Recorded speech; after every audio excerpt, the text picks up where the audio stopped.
merci à vous qui m'avez invité. J'avoue que j'en ai été très touché et très heureux, chers amis, de vous rencontrer. À la vérité, je suis passé ici il y a 2 ans, au moment du Festival Marial, mais je n'y suis resté que très peu de temps, le temps d'y prier et de voir quelques-uns d'entre vous, puisque certains sont fidèles à cette rencontre. Je salue aussi les auditeurs de Radio Espérance, puisque nous sommes en direct, et cette radio qui va de monts en vallées, qui inonde pas mal de régions de France. J'en suis très heureux pour sa qualité et le souci que j'ai d'ailleurs, moi-même étant l'évêque accompagnateur de la RDMP, l'association des radios de Midi-Pyrénées, des radios présences. Je suis heureux que les radios chrétiennes soient très implantées dans notre paysage audio, parce que c'est indispensable de faire passer la bonne nouvelle. Alors, merci à Radio Présence et aux radios chrétiennes qui s'engagent pour donner le message de la bonne nouvelle. Je remercie également toutes les personnes qui sont ici, et particulièrement, je suis un peu peiné de parler devant Monseigneur Léonard après tout ce qu'il peut dire de grande qualité. Et je lui ai évoqué hier soir un tout petit souvenir que j'avais, qui est très anecdotique, d'avoir célébré la fête de Marie-Reine le 22 août à Notre-Dame de Beaurain, en Belgique, au temps où il était évêque de Namur. Il y était, et c'est la première fois que je l'avais rencontré, et c'est pourquoi je suis heureux aussi d'être avec lui pour fêter cette fête de Marie-Reine aujourd'hui. Alors, c'est bien le sujet qu'on m'a demandé, de vous parler de Marie, Reine du ciel et de la terre, Marie, Reine de l'univers. Effectivement, j'évoque Monseigneur Léonard, et il est bien plus compétent pour faire cela.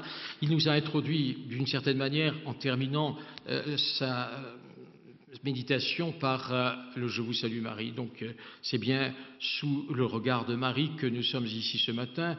Vous l'êtes durant ce festival, et notre monde a grand besoin de se tourner vers Marie, notre Mère, mais qu'elle soit la reine de nos cœurs et la reine du monde, parce que notre monde est parti vers l'adoration des idoles, et ces idoles en tout genre nous contaminent fortement, et notre résistance ne se fait pas par les armes, ou du moins si c'est par une arme, c'est le chapelet, c'est la prière, c'est la réconciliation avec nous-mêmes et avec les autres, et surtout avec le Seigneur. Et Marie est notre réconciliatrice, nous le savons bien ici à Notre-Dame-du-Lot. Cette fête de Marie Reine, elle apparaît officiellement dans le calendrier liturgique au 11 octobre 1954. À l'époque, c'était la fête de la maternité divine de la Vierge Marie, fête qui a été portée au 1er janvier. Le pape Pie XII publie une lettre encyclique Ad Coeli Reginam, par laquelle il institue la fête de la royauté bienheureuse de la Vierge Marie. Marie est reine du ciel, reine des anges, reine des saints, reine de l'Église pérégrinante, c'est nous, l'Église sur la terre, et de l'Église souffrante du purgatoire. Cette Église qu'on oublie trop souvent dans nos intentions de prière. Si nous ne prions pas pour les âmes du purgatoire, elles ne pourront jamais accéder au ciel, ou du moins elles attendront dans la souffrance ce ciel dont elles ont gardé l'espérance, dont elles ont la pleine espérance.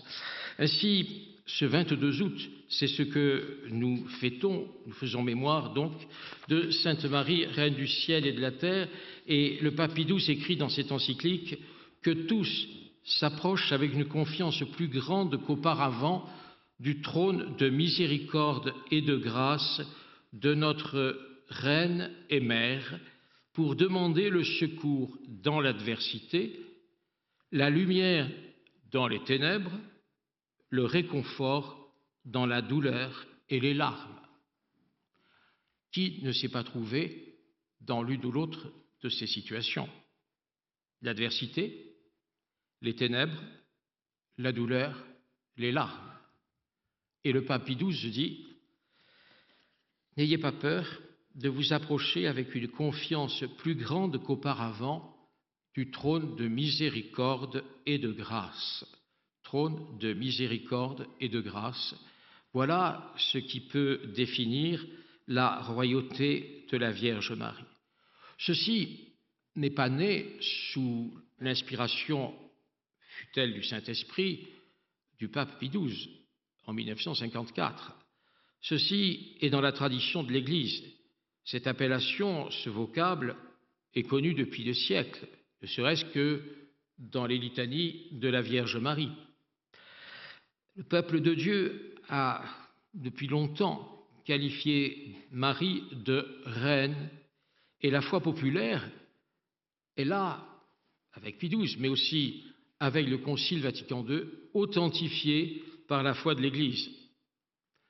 Au chapitre 8 de la première constitution du Concile Vatican II, Lumen Gentium, le Christ, lumière des nations, le chapitre 8 est consacré à la Vierge Marie dans cette constitution sur l'Église. Et nous pouvons lire au numéro 59, « La Vierge Immaculée, préservée par Dieu de toute atteinte de la faute originelle, ayant accompli le cours de sa vie terrestre, fut élevée corps et âme à la gloire du ciel et exaltée par le Seigneur comme la reine de l'univers, pour être ainsi plus entièrement conforme à son Fils, Seigneur des Seigneurs, victorieux du péché et de la mort. » Ce passage du Concile Vatican II, qui appelle Marie comme reine de l'univers, est repris intégralement par le catéchisme de l'Église catholique au numéro 966. Il faut se souvenir que nous avons un catéchisme de l'Église catholique publié dans sa première édition en 1992, et quand nous sommes en difficulté, nous, catholiques, nous pouvons nous y plonger. Toute famille devrait avoir ce manuel de référence pour trouver quelques éclaircies et quelques réponses dans ces questions et pour en parler avec les enfants. La version abrégée est courte pour les jeunes et Youcat. Ça fait partie des choses élémentaires. Souvent, les personnes me disent bon, on n'a pas de moyens pour s'instruire, pour se former.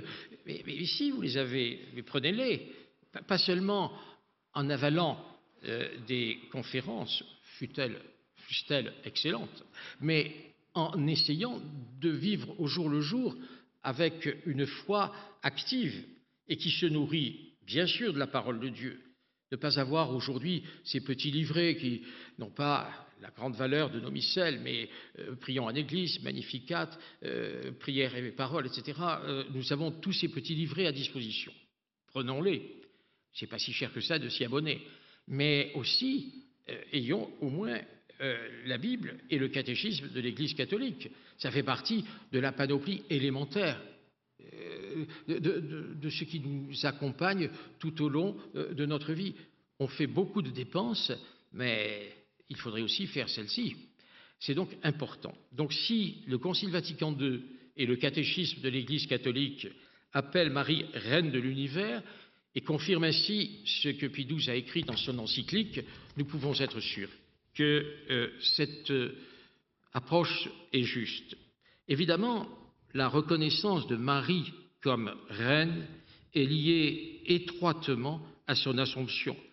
Nous avons fêté l'Assomption de Marie le 15 août, il y a une semaine, grande fête ici et ailleurs. Et une semaine plus tard, nous la célébrons comme reine du ciel et de la terre. Si le dogme de l'Assomption a été aussi défini par Pie XII en 1950, la foi en la montée au ciel de Marie, en son âme et en son corps, que nous appelons chez les latins, l'Église latine, l'Assomption, chez les orientaux, la dormition. Cette foi en la présence de Marie en son corps et en son âme, la présence de Marie au ciel, est professée depuis des siècles par le peuple de Dieu. Marie, par son Assomption, est associée à la gloire de son Fils. Elle anticipe, écrit saint Jean-Paul II, par un privilège très spécial, la destinée réservée à tous les justes par la résurrection de la chair. Elle anticipe notre destinée. Quand nous ressusciterons avec le Seigneur pour toujours, quand notre corps sera transformé en un corps semblable au sien, un corps glorieux, tel que la Vierge Marie le vit dans le ciel, tel que la Vierge Marie est dans le ciel. Autrement dit, en contemplant Marie dans son Assomption, nous contemplons ce que nous sommes appelés un jour à devenir, après la résurrection finale, quand le Christ aura tout soumis à son Père et que Dieu sera tout en tous, dit saint Paul. Ainsi donc, le chemin marial, le chemin de Marie, est un chemin qui est aussi pour nous. Faire dire que Marie est notre reine, ce n'est pas en faire une déesse, quand je parlais à l'instant des idoles du temps moderne. Elle est reine, mais elle nous appelle à suivre son chemin. Et c'est le même pape Saint Jean-Paul II, dans sa lettre apostolique sur le rosaire, qui écrit « Couronnée de gloire », c'est le dernier mystère glorieux, le dernier des mystères glorieux, « Couronnée de gloire, elle brille comme reine des anges et des saints, anticipation et sommet de la condition eschatologique de l'Église. » Quand j'ai dit, selon la parole, l'écrit, pardon, du Saint-Pape Jean-Paul II, eschatologique, j'ai employé un mot important, la plupart d'entre nous en connaissons le sens, mais cela veut dire, si je reprends le catéchisme de l'Église catholique, que la Vierge Marie représente et inaugure l'Église en son achèvement. L'Église, la Jérusalem céleste, l'Église qui aura traversé le temps pour entrer dans l'éternité. C'est l'eschaton, c'est la fin du temps, c'est ce qui se passera après, c'est-à-dire notre vie future dans la gloire de Dieu. Mais en particulier dans la récitation du rosaire, nous contemplons la Vierge Marie comme reine selon ce qu'évoquait déjà ce passage de l'Apocalypse que nous connaissons bien, c'est la première lecture de la fête du 15 août. Un signe grandiose apparut dans le ciel, une femme ayant le soleil pour manteau, la lune sous les pieds et sur la tête une couronne de 12 étoiles.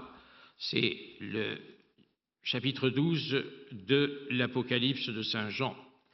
Nous ne devons pas pour autant oublier que cette royauté céleste ne coupe pas Marie de sa relation à la terre des hommes, dont elle est aussi la reine et pour laquelle elle agit. Marie est présente et active dans l'histoire du salut et donc dans l'histoire de l'humanité. Ne séparons pas l'un de l'autre. Le catéchisme de l'Église catholique, toujours, cite un passage de la liturgie byzantine du 15 août. Dans ta dormition, donc on peut dire équivalemment dans ton Assomption, tu n'as pas quitté le monde, ô Mère de Dieu. Tu as rejoint la source de la vie, toi qui conçus le Dieu vivant et qui par tes prières délivrera nos âmes de la mort. Puisque nous demandons à Marie de prier pour nous, pauvres pécheurs, maintenant et à l'heure de notre mort. Ce passage est cité toujours par le catéchisme de l'Église catholique au numéro 966. Et Saint Jean-Paul II, encore, dans l'encyclique La Mère du Rédempteur, Redemptoris Mater, en 1987, écrit « Marie est présente dans la mission de l'Église, présente dans l'action de l'Église qui fait entrer dans le monde le règne de son Fils. » Et le pape précise la mission même de l'Église, elle fait entrer dans le monde le règne du Christ. Mais si l'Église fait cela, c'est parce que Marie a cette action et cette mission. Donc, pour cette première approche que je viens de donner de Marie Reine, elle est Reine du ciel, des anges, des saints, mais aussi notre Reine sur la terre. Et elle agit, nous le reverrons, je le reverrai tout à l'heure, elle agit dans ce monde. Et c'est pourquoi nous avons à prier pour que par son intercession, notre monde grandisse dans la foi, dans l'amour de Dieu et reconnaisse particulièrement la miséricorde du Seigneur. Alors, en ce deuxième point, je m'arrête particulièrement sur cette remarque. Marie participe à la mission de l'Église. Le 21 novembre 1964, pour la fête de la présentation de Marie, le pape Paul VI a officiellement déclaré, reconnu Marie comme mère de l'Église. Et si Marie fait partie de cette mission, si elle promeut la mission de l'Église, c'est parce que le Christ est venu donner naissance à son Église en prêchant le royaume de Dieu. Rappelons-nous les évangiles, en Saint Marc, en Saint Matthieu, les temps sont accomplis, le royaume de Dieu est là. Donc, la mère du roi est à l'œuvre. Le Christ est à l'œuvre, Marie est à l'œuvre. Et le Concile continue, et sur ce point, dans Lumen Gentium, au numéro 5, l'Église reçoit mission d'annoncer le royaume du Christ et de Dieu et de l'instaurer dans toutes les nations. N'oublions pas la mission de l'Église.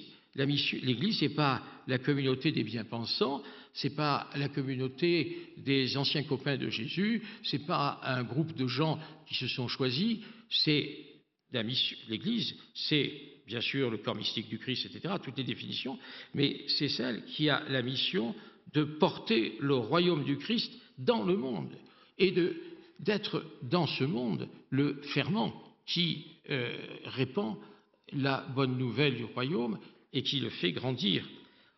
Nous sommes en train de parler de royaume, de royauté, de règne. Dans la langue française, je m'arrête un instant là-dessus, dans la langue française, il y a 3 mots, on va dire donc royaume, règne, royauté, pour désigner des réalités dont certaines langues n'ont qu'un mot. Et nous sommes devant la proclamation et la reconnaissance de Marie reine. Alors, qu'en est-il par rapport à ces réalités? Un peu de précision. Souvent, quand nous utilisons ce vocabulaire à propos du Christ, les mots nous semblent équivalents, synonymes. Nous pouvons pourtant apporter quelques précisions. Quand nous parlons de royaume en langue française, nous disons quoi? Nous disons territoire, étendue, là où s'exerce le pouvoir royal ou la royauté. Le règne, c'est l'acte de régner, la période durant laquelle un roi exerce son pouvoir. C'est la réalité historique. Nous parlons du règne de Louis XIV qui s'est achevé en 1715.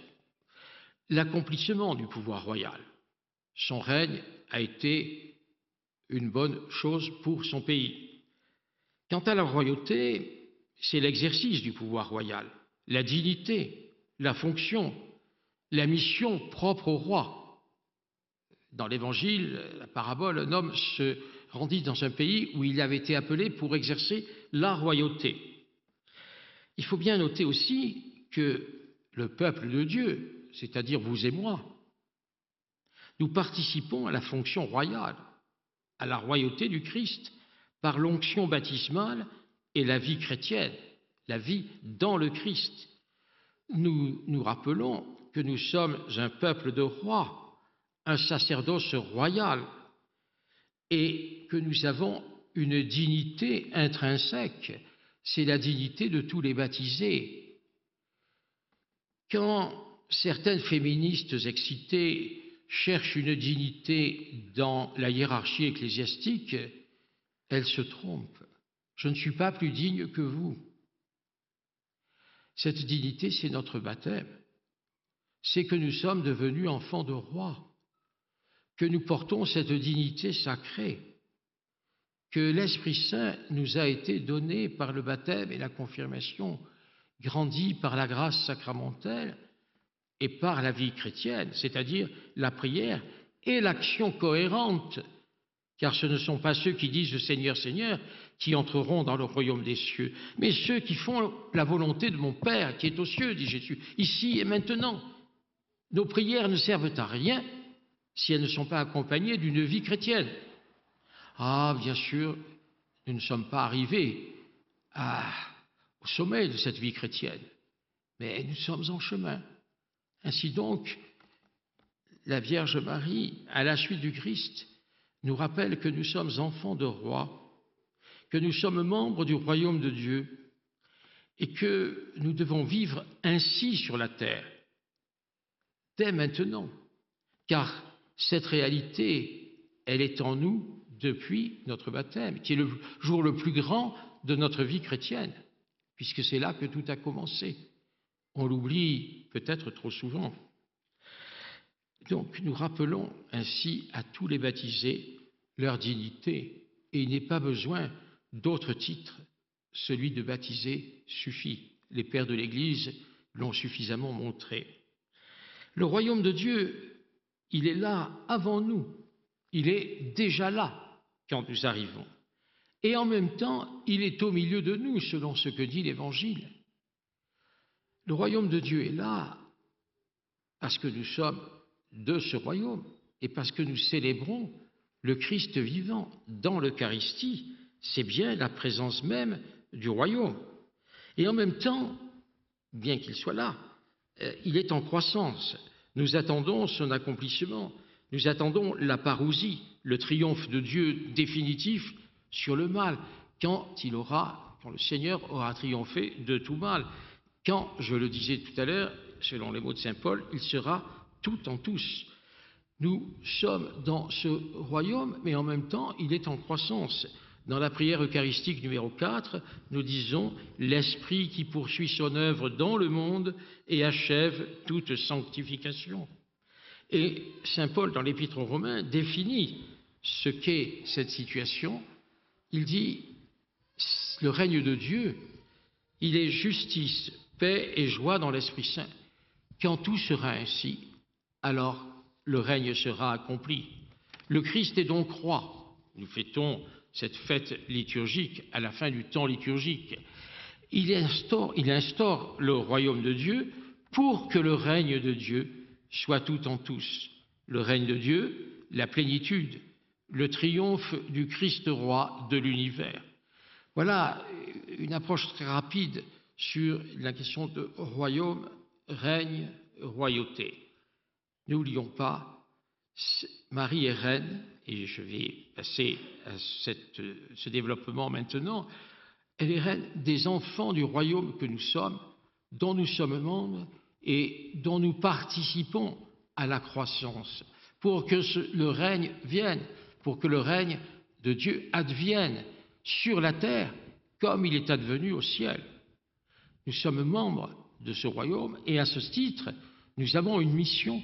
C'est la mission du baptisé, dont le pape François dit toujours qu'il est baptisé envoyé, baptisé missionnaire, baptisé non pas pour rester là, « Ah Seigneur, Seigneur, Seigneur », oui, c'est très bien, mais le Seigneur me dit « Va, allez, enseignez toutes les nations, faites des disciples, faites des disciples. » Est-ce que vous faites des disciples?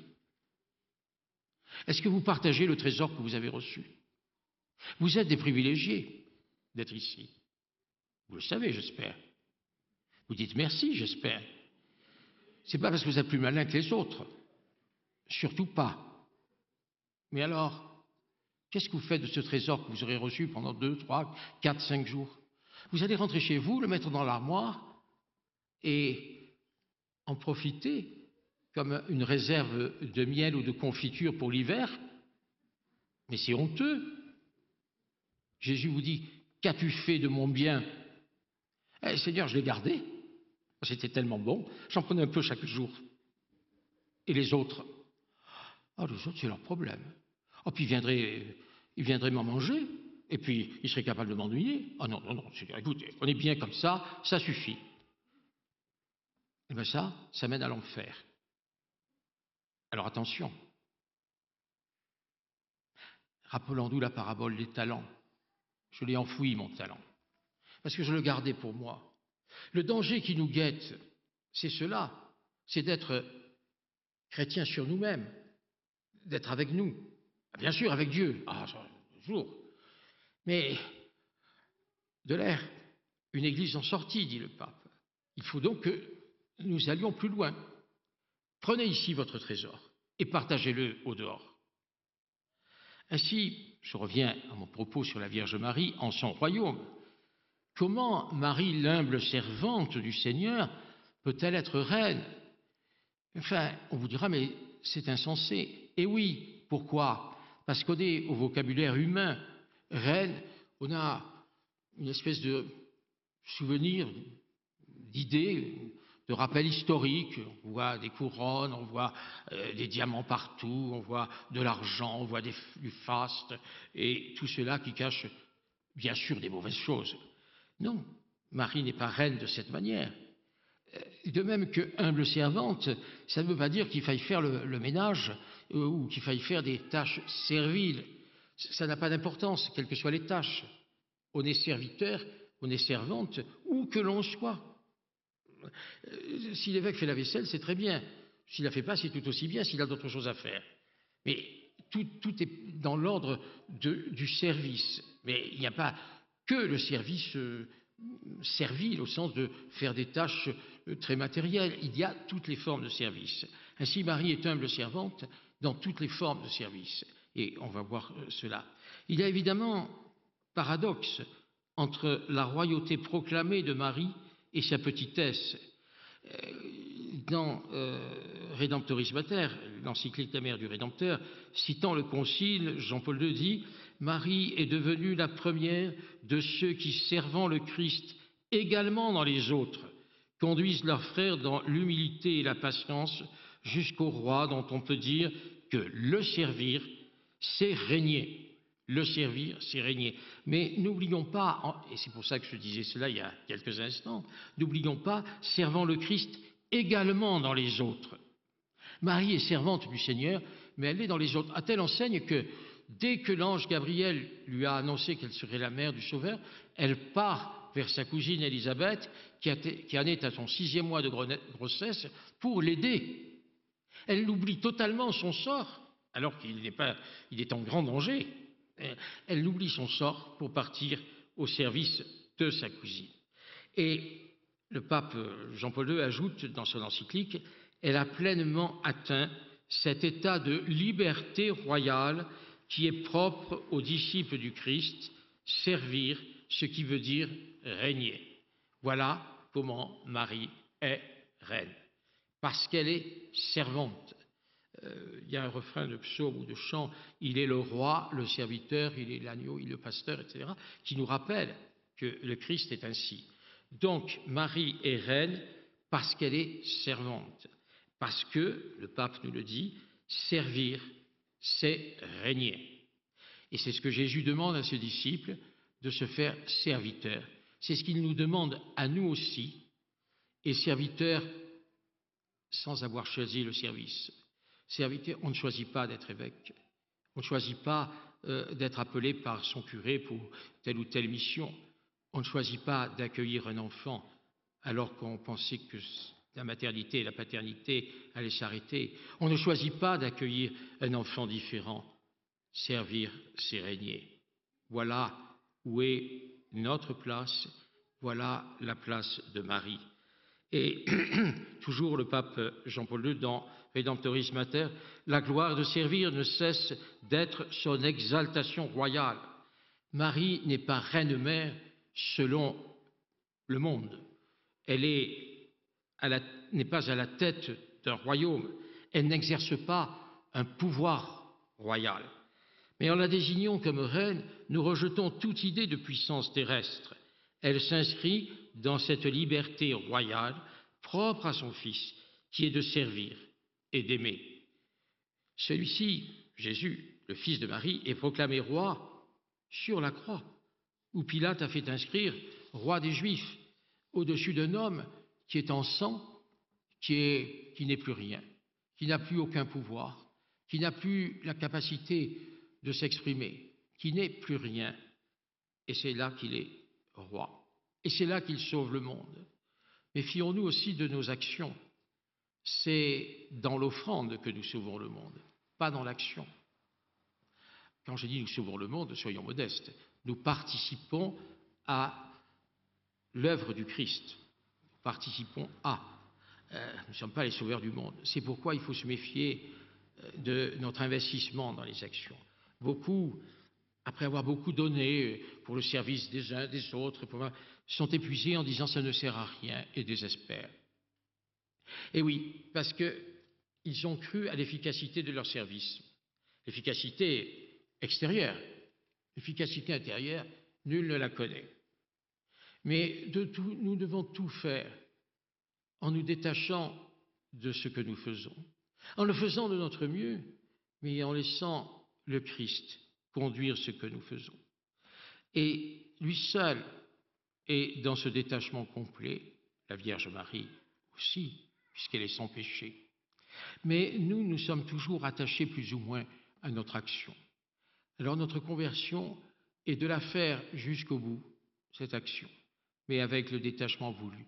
Combien de parents se lamentent sur leurs enfants qui ne viennent plus à la messe? Combien de parents font des neuvaines pour ceci ou cela, c'est-à-dire pour leurs enfants? Eh oui, mais vos enfants ont fait leur vie, font leur vie plutôt, font leur choix, et vous ne pouvez que les présenter à Dieu. Vous ne pouvez qu'offrir cette souffrance, si c'est une souffrance. Et vous avez le devoir de parler, le devoir d'être cohérent dans votre vie, de ne pas faiblir, de ne pas cacher les croix comme faisait une maman pour que sa fille adulte et avec ses enfants ne lui dise pas ces croix nous fatiguent, enlève-les. Alors elle les cachait avant. J'ai dû lui dire qu'elle était quand même à côté de la plaque. Donc, être dans la vérité, mais voilà, accepter par la souffrance de continuer à aimer ses enfants, non pas en approuvant telle ou telle attitude, mais en disant, Seigneur, je suis aussi ton enfant, et je t'échappe souvent, et je suis souvent loin de toi. C'est comme Dieu parlant par les prophètes. Le Seigneur me dit, tu vois, ce qui t'arrive, moi ça m'arrive tous les jours, que mes enfants soient loin de moi. Eh bien, j'ai donné ma vie pour eux, et je continue. C'est dans ce service que Marie, comme son fils, est celle qui sert. Depuis, dans le premier chapitre de Luc, à l'ange Gabriel, je suis la servante du Seigneur, et dans le Magnificat, notre chant d'action de grâce quotidien, Dieu a regardé l'humilité de sa servante. La royauté de Marie est donc celle du service. Le pape Benoît XVI le précise dans une audience du 22 août 2012, dans cette fête de Marie-Reine, elle veille sur ses enfants.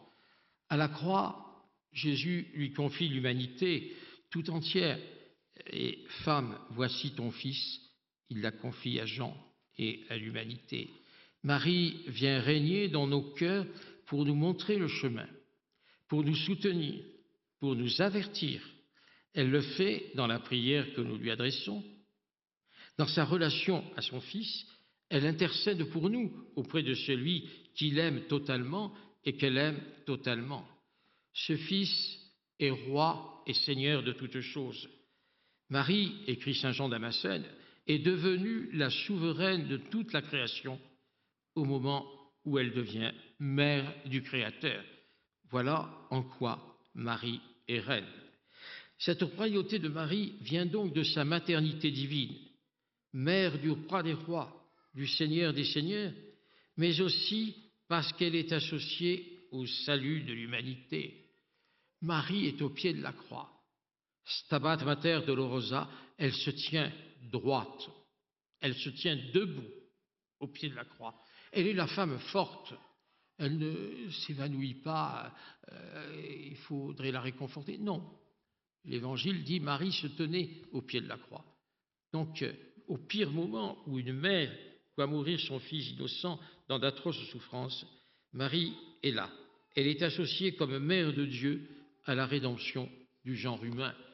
Elle a été au début, elle est à la fin de la vie terrestre de son Fils. C'est bien là qu'elle règne, dans un pouvoir d'amour inégalé, dans un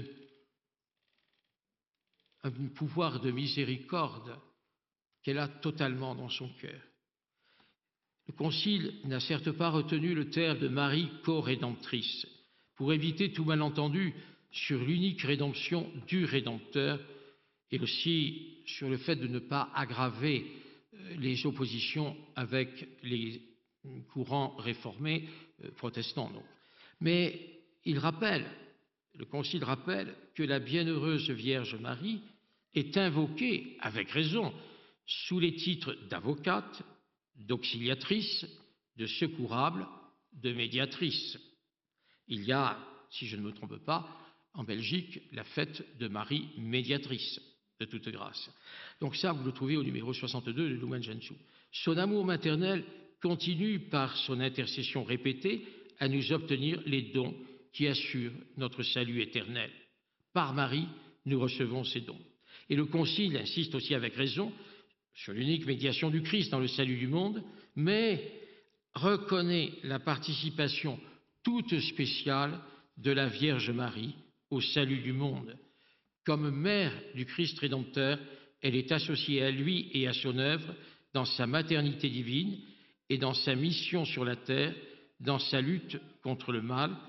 C'est ce que nous lisons dans l'Apocalypse avec la femme couronnée d'étoiles et le triomphe du roi. Par cette union, par cette alliance étroite avec le Christ, la royauté de Marie lui permet de transmettre les trésors du royaume de Dieu et d'intercéder dans son amour maternel auprès du Fils et du Père. Elle transmet les trésors du royaume de Dieu. Elle est donc bien reine en ce royaume. Et cette intercession qui traduit cette royauté de Marie, nous la résumons en deux mots, amour et service. Et puisque nous sommes à Notre-Dame du Lot, comment ne pas faire une remarque, un moment de réflexion sur les apparitions de la Vierge Marie. Je sais bien qu'elles ne sont pas articles de foi comme le credo, mais elles sont très utiles pour notre foi. Et si Marie vient sur la terre, c'est parce qu'elle en a le pouvoir des cieux, elle est bien reine des cieux, et qu'elle vient rappeler sa mission sur la terre. Je citais en commençant une anecdote à propos des apparitions de Beaurain en janvier 1933. Comment se présente Marie? Je suis la Vierge Immaculée, la Mère de Dieu, la Reine des cieux. Et elle a sur la tête une sorte de couronne, de diadème d'or et un cœur d'or au centre de son corps. La Vierge au cœur d'or. Je suis la Vierge Immaculée, la Mère de Dieu, la Reine des cieux. Et nous pouvons considérer les apparitions où la Vierge s'est manifestée, soit comme reine en le disant, soit par ses attributs. À la Salette, c'est un diadème de gloire où elle apparaît en ce 19 septembre 1846. Et elle ne se définit pas comme reine, mais elle en a les attributs, au sens que les enfants parleront toujours de belle dame, une belle dame. C'est une dame qui est d'ailleurs, qui ne se présente, c'est pas une sorcière qui passe par là ou une pauvre bergère. À plusieurs reprises, elle s'est manifestée ainsi dans la vie des hommes, par ces apparitions que le magistère a reconnues comme authentiques et dignes de foi. Elle s'est présentée en portant une couronne, disais-je, un diadème, à Pontmain aussi, ce diadème d'or rayonnant de gloire. Toujours, les enfants parlent de cette dame qui est vêtue comme une personne de qualité. Et ces apparitions confirment la mission de Marie auprès des hommes et montrent bien qu'elle vient du royaume de Dieu comme mère, mais aussi comme mère de Dieu et comme reine du monde. Et elle se définit de cette manière-là. Donc, il y a toute raison de reconnaître Marie comme reine. Et nous pouvons voir qu'elle n'est pas étrangère à la vie du monde. Lorsque l'Europe chrétienne est affrontée aux Ottomans, à la bataille de Lépante, il faudrait dire aujourd'hui les Turcs, l'intervention surnaturelle, grâce au pape Pie V, qui deviendra Saint Pie V, l'intervention surnaturelle de Marie permet le triomphe des troupes de la chrétienté. C'est la Vierge Marie, le 7 octobre, qui ainsi fait qu'on aura ce jour-là la fête de Notre-Dame du Rosaire, après cette victoire de Lépante. Mais lorsque les Prussiens sont aux portes de Paris en pleine guerre, en janvier 1871. Marie est à Pontmain, et que dit-elle? Mais priez, mes enfants, priez, mon fils se laisse toucher, priez pour que la guerre s'arrête. Voilà comment Marie intervient directement, comme un chef, comme une reine, dans l'histoire de l'humanité. Et en 1947, à l'île Bouchard, la situation politique de la France est au bord du communisme. Nous sommes sortis de la guerre, mais les choses vont encore très mal. Et la France pourrait basculer dans ce qui est déjà le bloc soviétique conduit par l'URSS. Eh bien, la Vierge Marie apparaît à l'île Bouchard. Je suis votre maman du ciel. Priez pour la France, car elle en a grand besoin. Et quand dans l'apparition, elle demande aux voyants de lui baiser la main, c'est un geste royal. Ainsi donc, Marie vient dans ce qui n'est plus le royaume de France, mais dans ce pays, pour dire « priez, priez, votre pays en a besoin ». C'est ce qu'elle aura dit à la Salette en 1846. Ils vont à la boucherie comme des chiens pendant le carême, ils travaillent le dimanche. Elle est au cœur de la vie des hommes et elle dénonce le mal. Ainsi, je vous disais, ce 7 octobre 1571, le pape Pie V va instituer la fête du rosaire que nous célébrons encore grâce à cette bataille de l'Épante où les Ottomans ont été repoussés. Nous devons plus que jamais prier Marie comme notre reine pour qu'elle vienne dans notre pays et dans l'Europe faire triompher la présence de son Fils, mais surtout reculer les forces du mal. De ces apparitions, nous pouvons déduire que Marie apparaît comme une dame, une grande dame, on devrait dire. Elle demande, donc je disais à l'île Bouchard qu'on lui baise la main, elle demande qu'on applique ce qu'elle dit. Faites construire une chapelle, dites aux prêtres de venir ici en procession, elle ordonne. C'est étonnant de voir comment Marie ordonne, ou au moins conseille à la Salette, dites-vous bien votre prière, mes enfants? Oh, pas guère, madame. Et elle leur parle en patois, puisqu'ils ne comprenaient pas bien le français. Et alors la Vierge leur dit, au moins un Notre Père et un Je vous salue Marie le matin et le soir. Mon Dieu, il paraît que moins de 30% des jeunes ne connaissent plus le Je vous salue Marie, d'après un sondage du début de semaine. Eh bien, si Marie, notre mère, leur parlait, elle pourrait leur dire cela. La Vierge Marie invite à la prière, le chapelet. C'est étonnant, Marie récite le chapelet. C'est surprenant. Et avec Bernadette, par exemple, à Lourdes, Marie récitant la prière qui lui est adressée. Ça montre bien qu'elle est au-dessus. Elle est aussi, avec l'invitation à la prière, une invitation à la réconciliation. Nous le savons très bien ici, à Notre-Dame-du-Lot. Laissez-vous réconcilier, réconciliez-vous. Il faut se convertir. Il faut prier sans cesse pour les pécheurs. Je ne suis pas sorti du territoire français dans les apparitions que j'ai nommées, mais je pourrais aller à Fatima. Et la prière pour les pécheurs est une des demandes fortes de la Vierge Marie au voyant de Fatima. Elle annonce aussi un avenir à la Salette. Je ne peux plus retenir le bras de mon fils à Pontmain, à l'île Bouchard, prier pour la France qui en a tant besoin. À la Fatima, bien sûr, la fameuse vision de l'Église que voient les enfants avec cet évêque en blanc qui assiste à une situation épouvantable. Marie nous avertit, ce qui veut dire qu'elle est aussi pleinement dans le passé, le présent et le futur, dans l'éternité. Et elle intervient dans l'histoire, puisque j'ai ici pris 2 ou 3 exemples où la prière à Marie a pu faire changer le cours de l'histoire. Et elle l'a montré à travers des exemples. À la Salette, elle prend l'exemple des légumes qui pourrissaient, du blé, pardon, qui pourrissait, et de la récolte qui était mauvaise. Elle est donc, j'allais dire, vraiment sur la terre. Il y aurait donc un affaiblissement en la foi en Marie, si nous ne la reconnaissions pas comme capable de nous protéger du mal, de nous en avertir et de nous donner les moyens d'une vie fidèle au Christ. Quand elle vient vers nous, elle vient dans sa gloire, signifiant par là ce qu'elle est au ciel et pour l'éternité. Marie est reine parce qu'elle a été glorifiée par la volonté divine. Elle est entrée dans la gloire de Dieu pour toujours, et nous voyons dans l'art, vous pensez sûrement à des tableaux, à des représentations du couronnement de la Vierge Marie. J'ai en moi le célèbre tableau d'Enguerrand Carton à Villeneuve-les-Avignon, donc de l'autre côté du Rhône, le couronnement de la Vierge Marie, le Père, le Fils, Marie au centre et l'Esprit Saint sous la forme d'une colombe, et puis, comme les tableaux de la Renaissance le montraient, la vie de l'époque autour. C'est un signe, c'est le signe de ce qu'elle a apporté à l'Église et au peuple de Dieu. Enfin, j'arrive à la conclusion. Que signifie pour nous aujourd'hui le vocable Marie, reine de l'univers?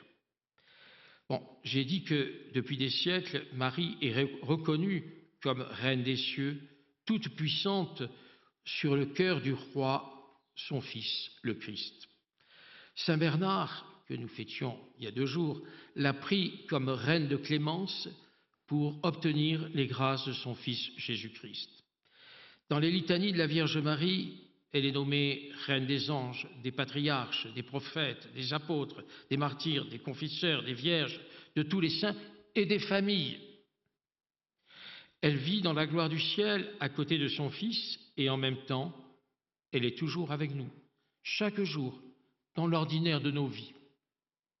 Elle n'est pas éloignée, elle n'est pas entre ciel et terre, elle est créature humaine et donc elle nous annonce ou elle nous guide, ou elle nous annonce notre avenir, ou elle nous guide vers cet avenir et elle nous permet de l'accomplir, elle nous en donne les moyens. Ainsi, nous, fidèles du Christ, nous avons à reconnaître cette présence de Marie. Depuis le ciel, elle n'hésite pas à visiter la terre. Je l'ai évoqué trop rapidement dans le cadre de cet entretien, mais c'est très important pour nous. Elle visite la terre bien plus souvent encore que les apparitions reconnues par l'Église le laissent penser. Et bien des apparitions qui n'ont pas été reconnues ou pas encore peuvent le montrer dans les messages qu'elle vient d'apporter. Ne soyons pas des fanatiques de ces choses-là. Certains, quand on parle d'apparition, courent à un endroit, à un autre. Il n'y a plus que ça. Ça, c'est malsain.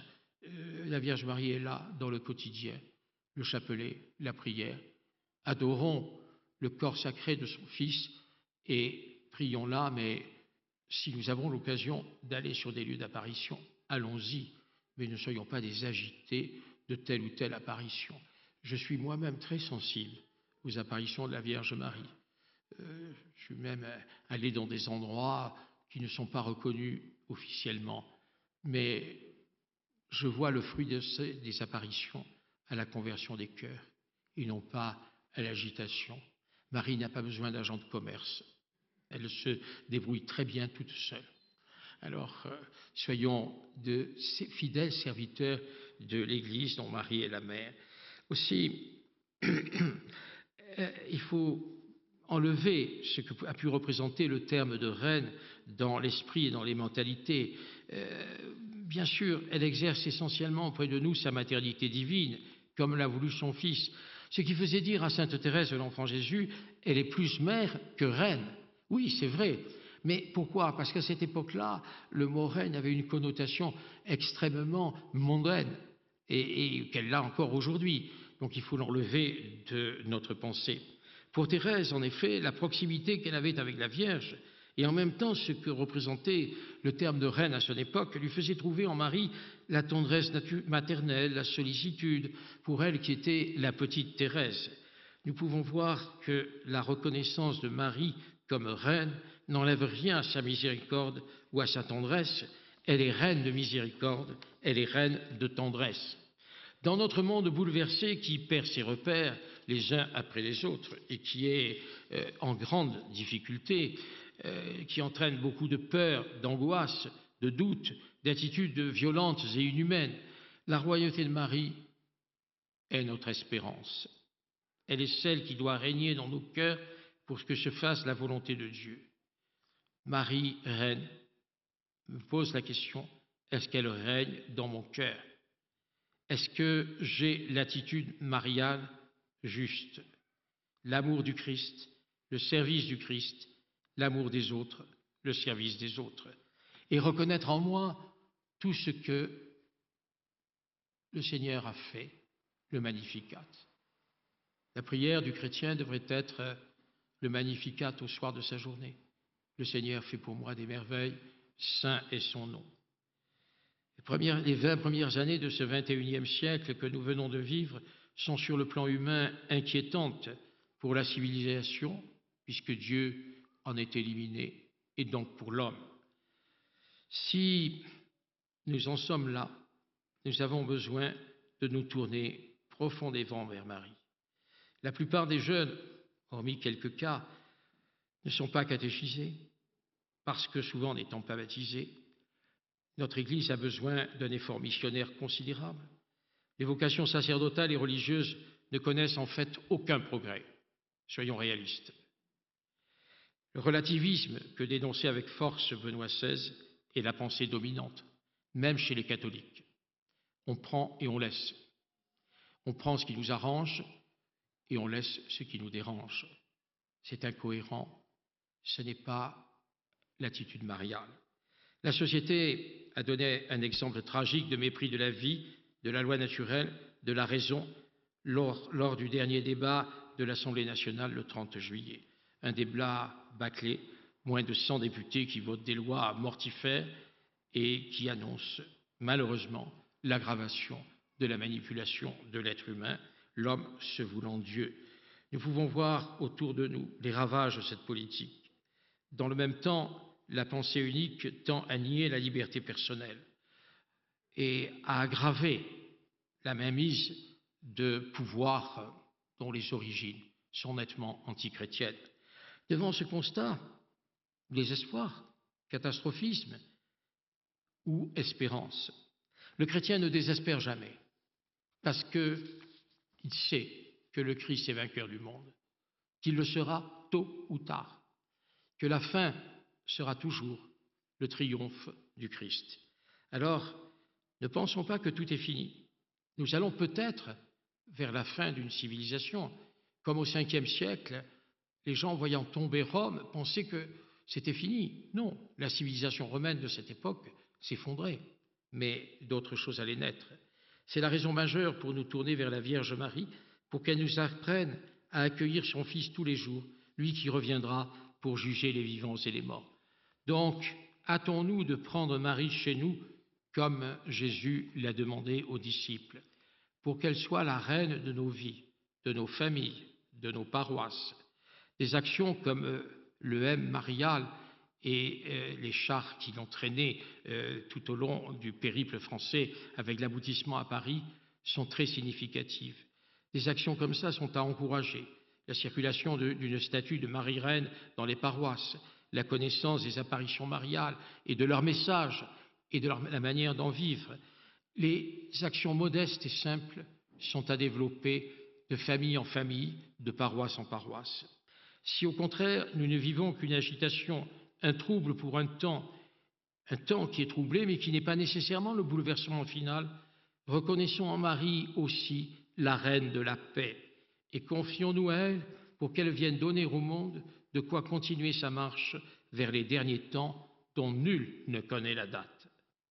Les apparitions mariales nous y invitent fortement et sont pour nous la confirmation que la Vierge Marie agit bien dans nos vies. Aussi, reconnaître Marie, Reine de l'univers, c'est d'abord la laisser régner en nous. Elle nous dit comment? Je suis la servante du Seigneur, que tout m'advienne selon sa parole. Tout ce qu'il vous dit, faites-le. Mon fils se laisse toucher, mais priez, mes enfants, priez.